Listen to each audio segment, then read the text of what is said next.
أعوذ بالله من الشيطان الرجيم. بسم الله الرحمن الرحيم.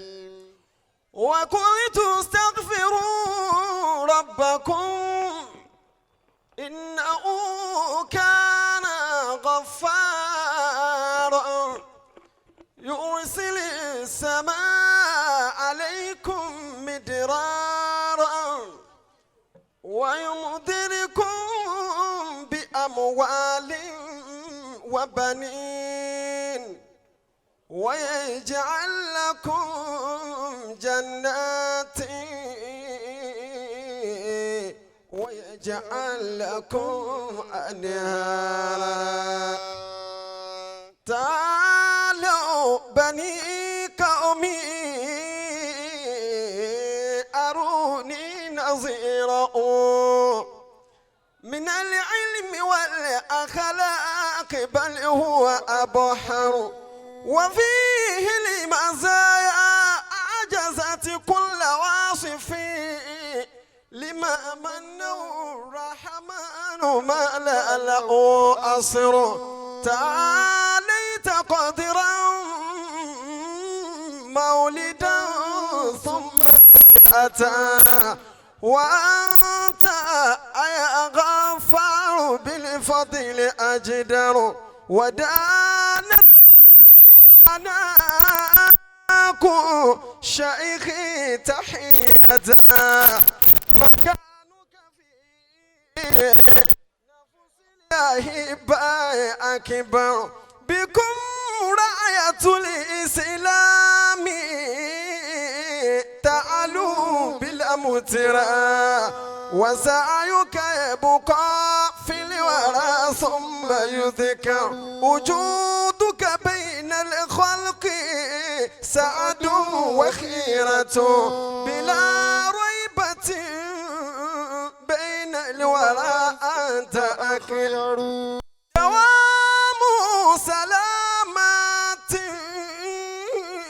عليك مرشدي مربي بنا لا دائما بك أفخر مربي بنا لا دائما بك أفخر. صلاة سلاما للنبي محمد وآله وصحبه حظ كل الأوفر وآله وصحبه حظ كل الأوفر. إلى في صلاة الفاتح.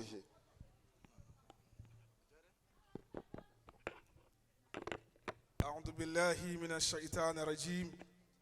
الله. بسم الله الرحمن الرحيم. الحمد لله الذي بذكره تطمئن القلوب وباستغفاره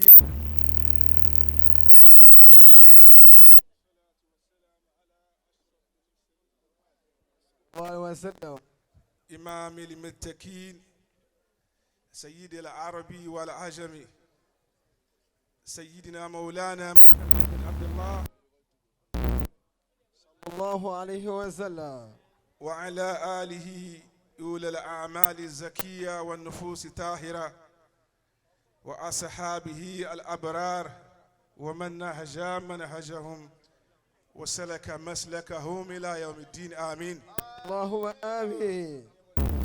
gbogbo wa ẹdí ani sallallahu alayhi wa sallam. sallallahu alayhi wa sallam. kò dẹ́lómi lójú pé anabi ni ó ṣì pẹ̀wọ́n lálùkìyàmọ̀ kò jẹ́ ó lè ṣe salatu. sallallahu alayhi wa sallam. ẹdí awi sallallahu alayhi wa sallam lẹ́ẹ̀kan sí. sallallahu alayhi wa sallam. biwadil Mustafa tahya al-qulub. mọ̀ pé bó ti ń ṣe salatu. الخطايا والذنوب وتغتفر الخطايا والذنوب. tó bá mọ̀ pé bó ti ń ṣe salatu ọlọ́run gbọ́n ẹ̀ṣẹ̀ dànù kúrò lára rẹ ọlọ́run sì ń fi ẹ́ borí ọ̀tá. sallallahu alaihi wasallam. dúró kó tó ṣe sàlátù ní tó kọ́kọ́ mọ̀ ni pé o ní ṣe sàlátù fẹ́ni tọ́lọ́run ọba ń fẹ́ kọ́ta wá padà borí tiẹ̀. nabiyyun kamilul awsafi tammat. kò sí ròyìn tẹ wá lára nábì tẹ́ ẹ̀ rí. sallallahu alaihi wasallam. gbogbo ntọ́lọ́run fi ròyìn ayé ara nábì lọ́lọ́run parí ẹ̀ sí. nabiyyun kamilul awsafi tammat. laqad kana lakum fi rasulillahi uswatun hasana. bismillahir rahmanir rahim. ẹ jẹ́ agbẹ́sẹ̀ láti kó pé mẹ́ta náà. anakumullah. àti wílẹ̀ kíni awílẹ̀ kejì bọ́lọ̀ ń fẹ́ àti kíní àti kejì ẹlòmíì orí kankan wí. ẹni bá wá gbà pé anabi ni ó sì pẹ̀ ń lálùkìyàmà. sallallahu alayhi wa sallam. anabi ni inna Allaha witirun wa yuhibbul witira. ọlọ́wọ́n ọba àṣọ́ni ó fẹ́ kí gbogbo àlámọ̀rí wa kó máa parí síbi òǹkà tí ò ṣe é pín bíi mẹ́ta méje 21 lọ bẹ́ẹ̀ bẹ́ẹ̀ àti wí lẹ́ẹ̀kínní àti wí lẹ́ẹ̀kejì ẹ jẹ́ àwa wí ẹlẹ́ẹ̀kẹta gbogbo wa bá a ti jókòó yìí tá a bá yọwọ́ irú àwọn baba ń sáwí a bá yọwọ́ irú àwọn baba wa láyédé baba wa Sheikh Suleiman baba wa Dr. Suleiman bákan náà baba Sheikh Olóyìnbó baba wa lọ́nùsẹ̀yẹ tá a bá yọwọ́ irú wọn yìí irú wọn ni bùkátà àwọn ti bíyà àmọ́ látòrí èmi tí ń sọ̀rọ̀ yìí káàdì gbogbo ẹ̀yin yá wa yìí à ń bẹ lọ́hùn ní wa àbí bẹ́ẹ̀ kọ́. mahasinu faqila lahul habibu. gbogbo wa ni télọ̀ àtẹni tó ní machine lé àtẹni tí ò ní lé ta ni ò ní tí ń ránnu wa ó ní mọ́ ó máa rán nǹkan lérí ọmọ.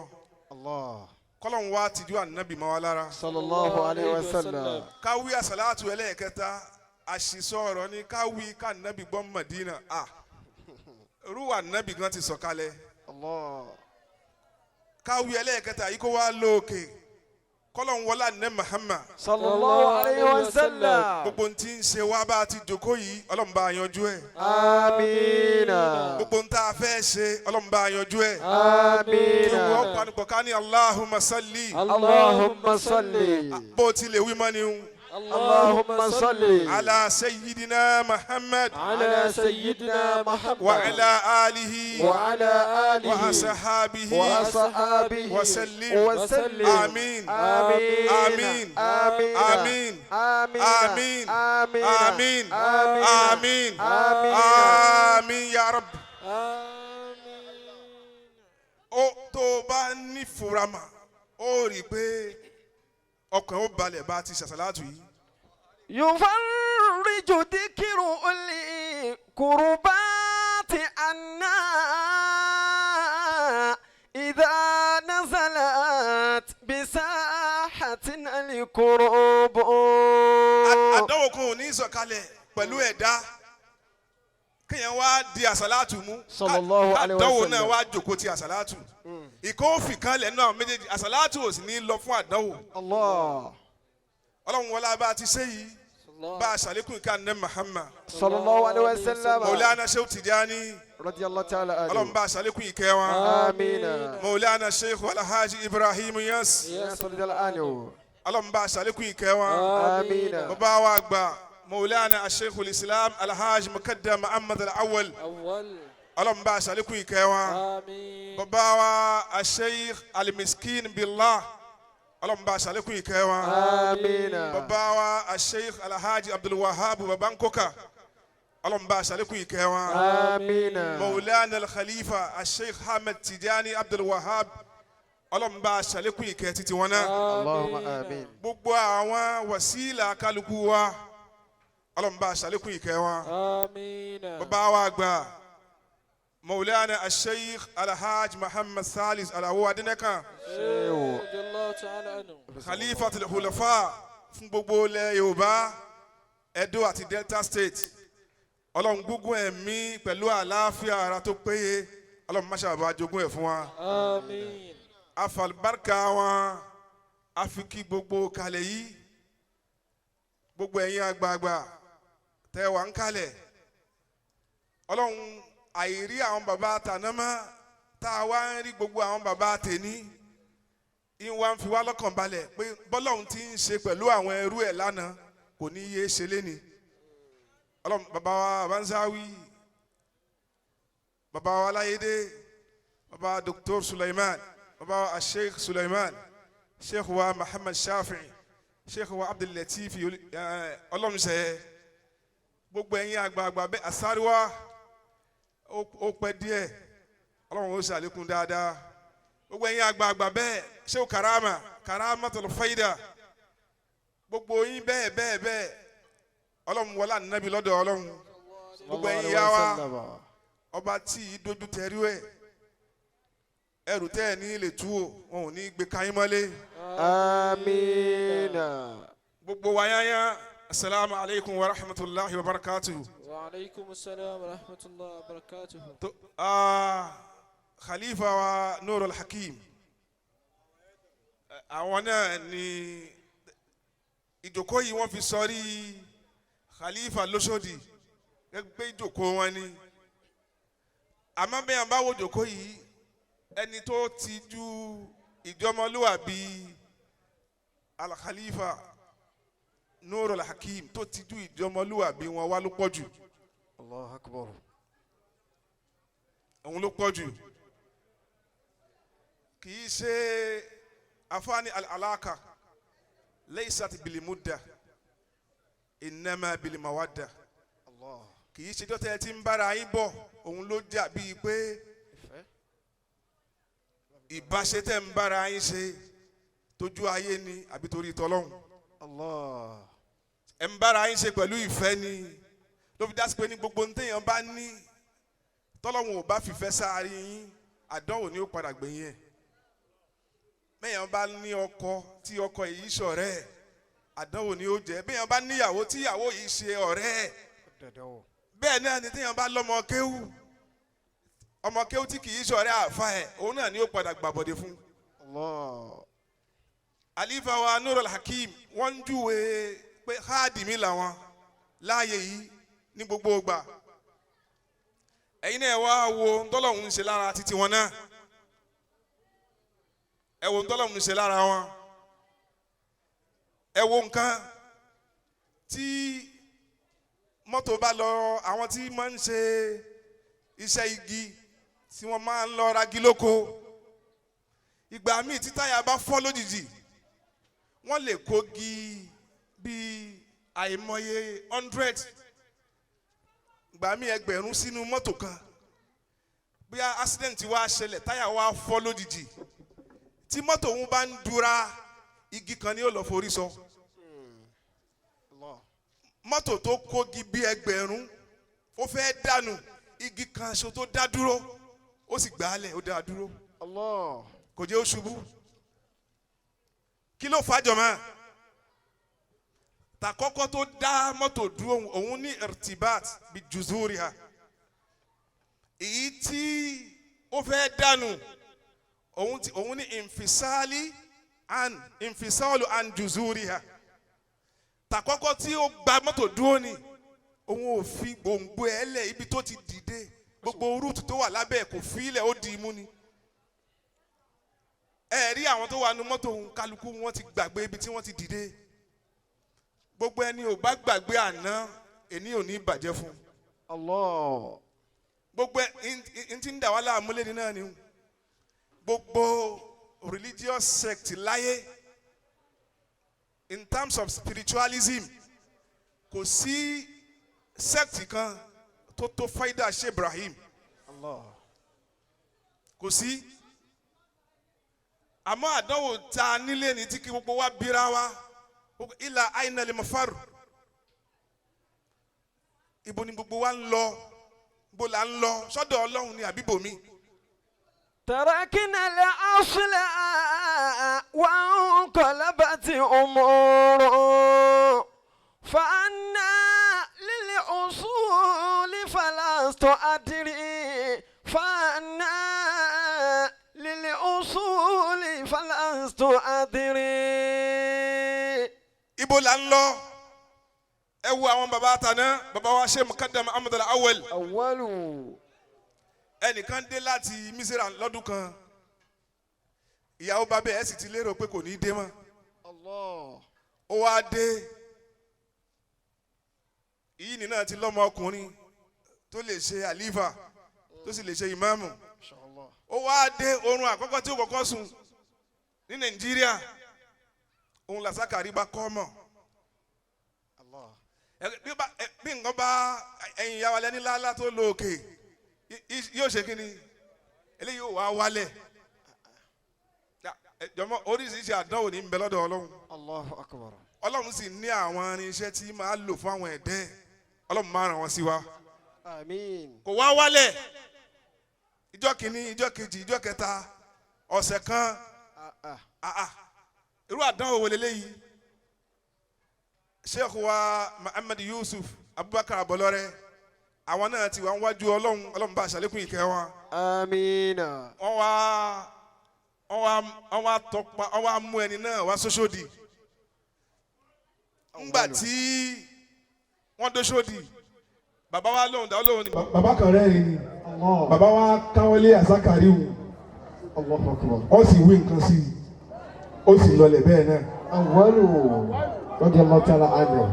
lẹ́yìn tó lọ ń wá ń dìde lásìkò tó yẹ ó dìde Allah. kò dìde mọ́ lásìkò tí ò yẹ ó dìde. Allahu akbar. irú ẹ̀ náà ni gbogbo wa fẹ́ dà lẹ́ni tá a fi mú nǹkan míì mọ́ lọ́hùn. irun táwọn bàbá ń ṣe pẹ̀lú bẹ́lọ́hùn pẹ̀lú tẹ̀sùbá pẹ̀lú ìfaragbolẹ̀ fáwọn tó ní wọ́n tí wọ́n rí nǹkan míì lẹ́yìn Ọlọ́hun irú ẹ̀ ni gbogbo wa náà fẹ́ dà ní kálukú fi ń tojú bọ́ bí tí ò yẹ kílẹ̀ ó mọ́ bá wa ń bẹ̀. Allah. bàbá ń bá lọ báyìí.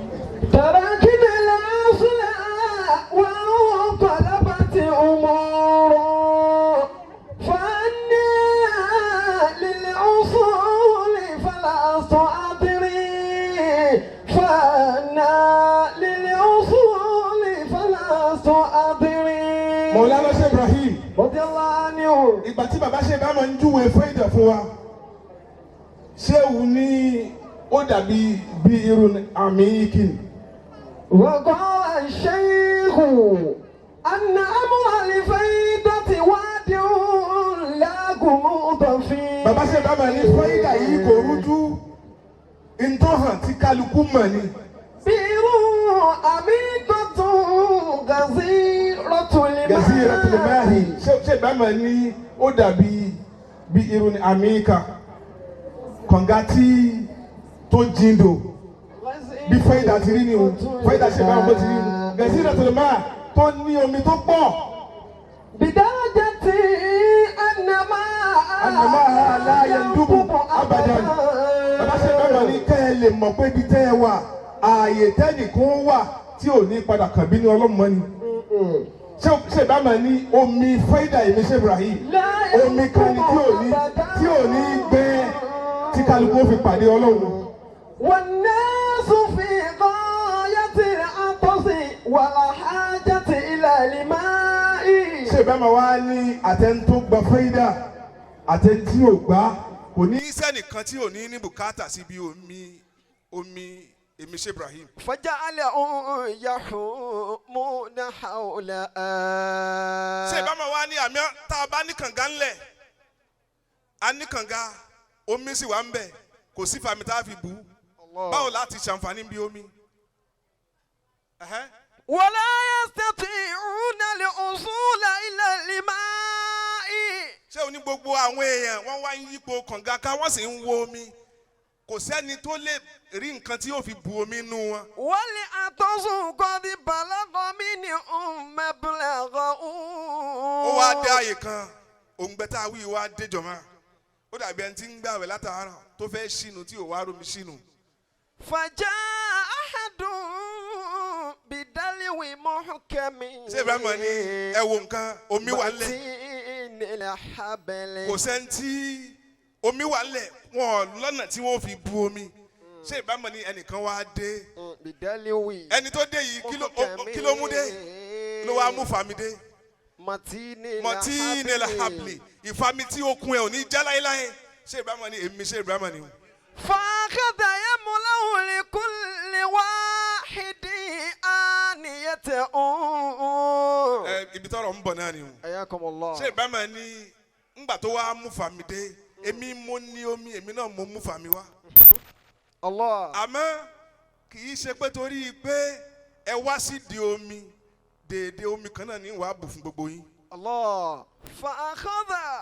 فأخذ يملأ لكل واحد آنيته على قدر حجمها. Ṣé ìbámu ni kì í ṣe pé torí gbogbo yín ẹ fẹ́ omi kì í ṣe omi kan náà ní bù fún gbogbo yín omi tí kálukú ó gbé lọlé dèédé tó bá gbé wá sódò tó fẹ́ fi pọn mi náà ni ó fi gbómi lọlé. على قدر حجمها على قدر واستعداد sáìzì tó bá ò ní gbé kọ́ọ̀pù wá sódò ó sì máa wá bínú ẹni tó gbé garawa wá الله. ó dáa tán bá bù tí kọ́ọ̀pù bá kún tó gbà sẹ́yìn ẹ̀ ni. واستعداده. wọ́n fẹ́ pé o ti ṣe wàzífà níjọ̀mọ́ gbẹ̀yìn nísìnyí ìwọ náà mọ̀ jọ̀mọ́ n ti ń dà wá láàmú gbogbo n tà ń wá inú fẹ́ẹ́dà ló wà jẹ̀mọ́ ti ń dà wá láàmú tí wọ́n ní ọlọ́run àwọn ní.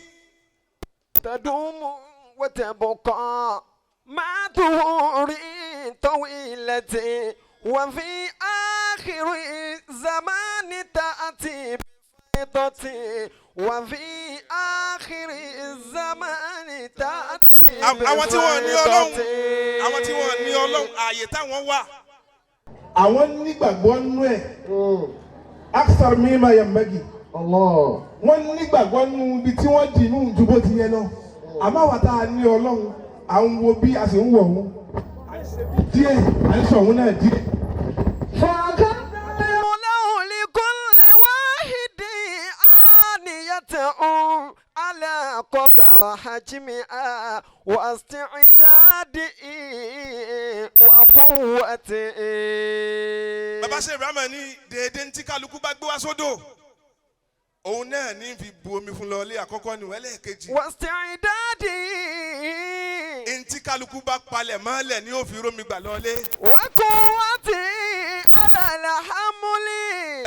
ìgbà míì náà máa ń bẹ tó dá sí pé ní bó ti wù kéèyàn lágbára tó ẹnìkan ẹ máa wọn dúrọ́ọ̀mù ńláhùn حياكم الله. ìwọ nìkan ò lè dágbé wá sódò possible. kó o wá ní kí wọ́n gbèrú ẹ. Sheikh Ibrahim ní ala qadri hujmiha واستعداده وقوته وقوته. على الحمل. gbogbo bí kálukú bá ti wà pẹ̀lú ọlọ́run sí gbogbo bí kálukú bá ti ṣe pẹ̀lú ọlọ́run الله. gbogbo ìfaragbolẹ̀ kálukú wájú ọlọ́run òun náà ni ó máa júwe bọ́lọ́run ó ti máa bá a lò ṣé bó ti bá àwọn bàbá àtàná lò náà ni ó bá wa lò léni. والناس لا يستغنون عن الماء. kò sí bí ó ti ṣe kálukú náà ó máa ní bùkátà sí fẹ́dà Sheikh Ibrahim tí ó fi pàdé ọlọ́run ni. وفي آخر الزمان تأتي بفيضة وفي آخر الزمان تأتي بفيضة. Mọ́lídì ọdún yìí ọlọ́run máa ṣe léyìn níjòkó tá a ṣe gbẹ̀yìn láyé. آمين. Al-Khalifa Sheikh Baye Abdul Wahab èsì Khalifa Sheikh Tijani wọ́n ń sọ̀rọ̀ pé Baye rè òun náà gbádùn bàbá gbogbo wa jọ ń ṣe kídímọ́ fún bàbá ni àṣé Khalifa ń dágbére náà ni wípé ní ẹ̀mí Baye náà ni ó jókòó Mọ́lídì fún yín. Allahu akbar. àfáà ní gurubu shams laysat bi nihayat al-hayat Allah. innama nihayatu yawmin wa bidayat al-ayam al-jadida. tẹ́nìkan bá lọ kì í ṣe gbogbo ayé ló tán nihayatu yawmin òpin ayé kan ni wa bidayat al-ayam al-jadida. ìbẹ̀rẹ̀ ayé àwọn ẹlòmíì ni. ìbẹ̀rẹ̀ ayé àwọn ẹlòmíì ni. akramakumullah. ọ̀sẹ̀ Malam Dawud Ọ̀yọ́. abukakumullah ya tọ́ Sheikh. ọlọ́run àlífà wa Sheikh Baye اللهم ما سلي نكن توكو تاون وجوكو لا اللهم صل على سبحان ربك رب العزة عما يصفون وسلام على المرسلين والحمد لله رب العالمين. pariwo Ọlọ́run dáadáa pé Allahu Akbar.